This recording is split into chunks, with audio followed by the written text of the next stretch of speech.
की चकबंदी का मामला था। आज हमें राज्यसभा सांसद श्रीमती किरण चौधरी से मुलाकात की, तो उन्होंने डीसी साहब को फ़ोन करके और समस्या का समाधान करवाने का आश्वासन दिया। और गांव में जो चकबंदी हुई है तो वो चकबंदी बुरी तरह से मतलब अच्छी तरह से नहीं करी, गलत कर रखी है। जो लोगों के रास्ते हैं, रास्तों की समस्याएं हैं, जो गांव की सरप्लस की जो ज़मीन बचत की ज़मीन थी वो कुछ लोगों ने अपने थोड़ी थोड़ी करके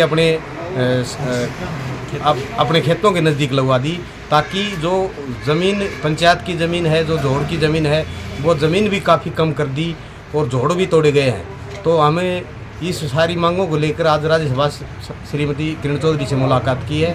तो हम चाहते हैं कि हमारे गांव की चकबंदी अच्छी तरह बने और अच्छे रास्ते लगाए जाएं खेतों में। और जो ज़मीन सरप्लस की जो बची हुई ज़मीन है, कहीं 5 कनाल लगाई गई है, कहीं 2 कनाल, तो वो सारी ज़मीनें इकट्ठी करी जाए, ताकि भविष्य में वो पंचायत के काम भी आए और इकट्ठी ज़मीन रहे तो अच्छा रहे। राज्यसभा सांसद ने डीसी साहब को फ़ोन मिलाया है और डीसी साहब ने हमारे को बुलाया है सोमवार को।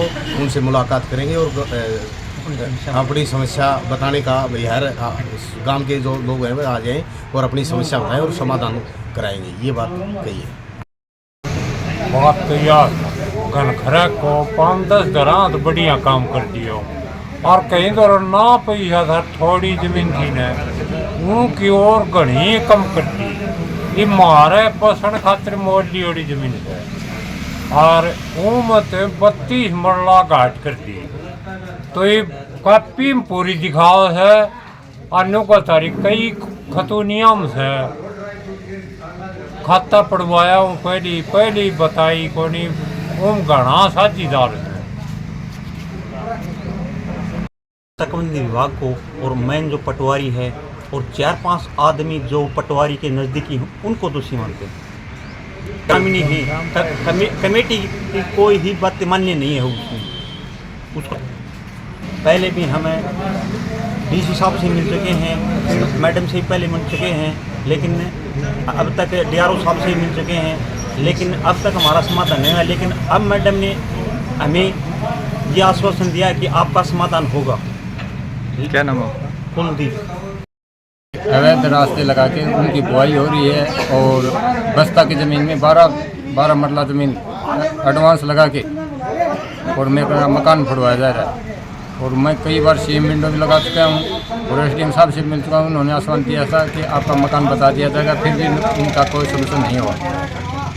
नहीं जी, मकान रास्ते में नहीं बढ़ता है। मैंने अपने 1 किले के बीच में मकान बनाया था और उन्होंने 12 मरला ज़मीन एडवांस लेके जो खेत की ज़मीन लगवा के वहाँ पर अवैध रास्ता लगवा के उन्होंने अपना रास्ता बो भी रखा है।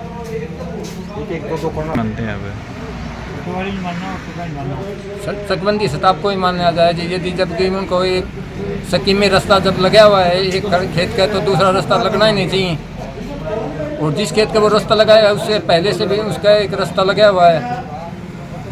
इसलिए जी स्कीम में तो ये लिखा होता है कि भाई एक खेत का एक ही रास्ता लगेगा।